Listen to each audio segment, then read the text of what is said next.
am Matt Smith. This is Rich Kurtzman for Mile High Sports. Thank you very much for tuning in as always.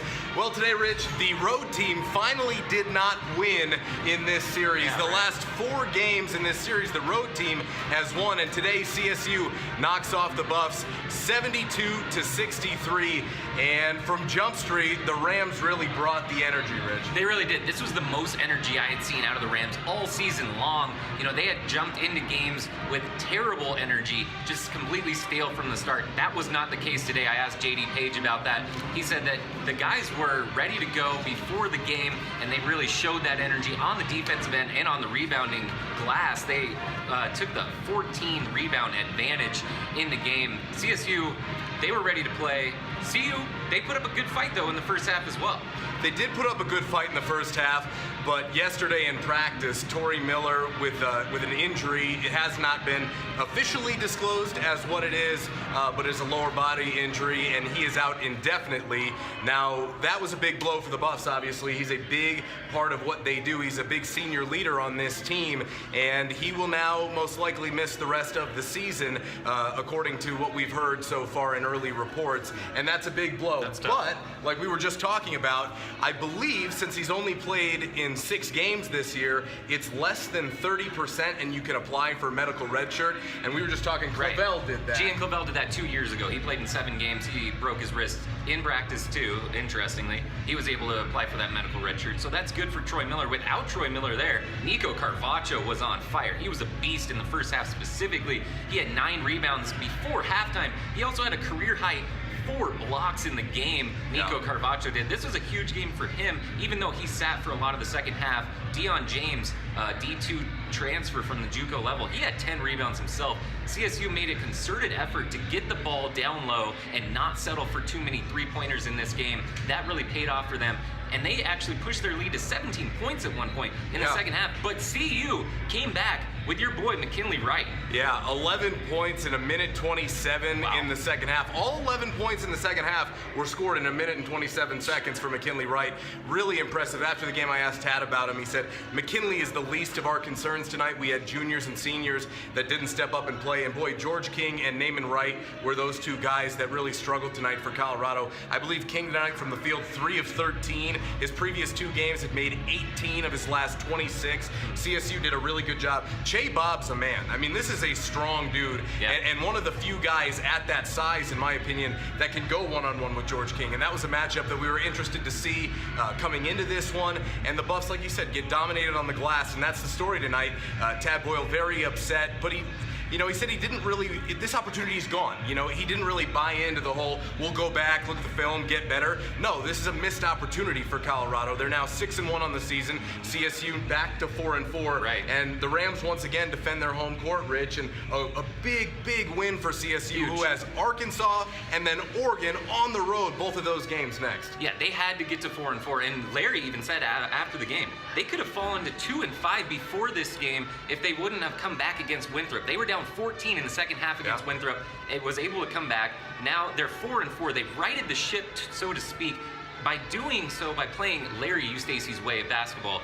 Solid defense, really solid rebounding. The guards, obviously, Prentice Nixon, JD Page, each had 16 points. They have to score because this team doesn't have a lot of firepower outside of those guys. But Doobie Jenkins played well. Deion James played well. And Larry also said, not only that this was a huge win for CSU, but he wanted to cut it down to 7 players like they did for a lot of the second half of last season with the Magnificent 7.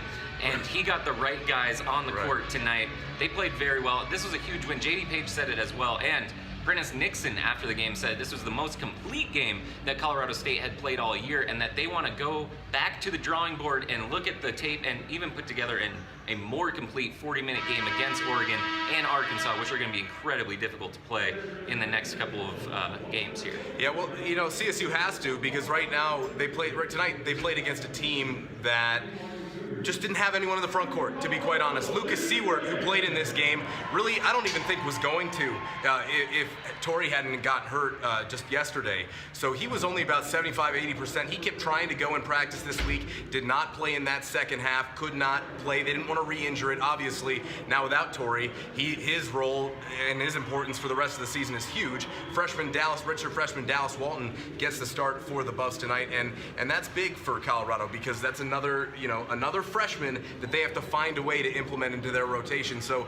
a lot of learning took place on the floor for the Buffs, and that's something that we heard after the game from McKinley and Dallas talking to me, saying that they both feel that they learned a lot tonight, and moving forward, there's a lot they can take from this game. And being an outside observer, first game I've seen of CU all year, they're going to be very good next year. CSU is going to be good next year as well. Yeah. But CU, man, look out for them with all that freshman talent. The next couple of years, CU is going to have some strong seasons. Definitely, and it's like we talked about on the podcast this week. It's not just about this year. With this class, it's about the next era of Colorado basketball, and it's about year 2, year 3, like Rich is saying. For CSU, from an outside perspective, I thought they hustled and they did what they needed to today. Prentice Nixon, I think, needs to continue to find ways to get his teammates more involved, but boy, he's a really special player. Nico Carvacho, he's got to stay out of foul trouble, but if he can, the Rams are a very formidable team in the Mountain West. When you've got guys like Nixon, Page, and Bob, and Carvacho even for that matter, like you said, Deion James is beginning to play better, that's a really solid 5 for CSU, and if they can figure out, how to implement some of their guys off the bench into their rotation, like you said, Coach Eustace wanting to, really cut that rotation down to 7, then I think this CSU team can start to begin to play more efficiently, and tonight was a good step in the right direction for the Rams. Definitely. He said that they're going to get better over the course of the season. I mean, that is kind of natural for college basketball teams, right? But he always is looking towards next year. He even said it after today's game. But we're still very early in this season. Very early. And as Larry said, he knows how important this game is to CSU Rams fans, so he was proud of his team's effort and able to beat the Buffs, their rivals from Boulder, here at Moby Arena. Let's talk a little bit about the rivalry aspect of this one. Coming into the game, pretty much everyone on all sides downplayed it. Totally. What'd you say? JD Page wasn't buying into it.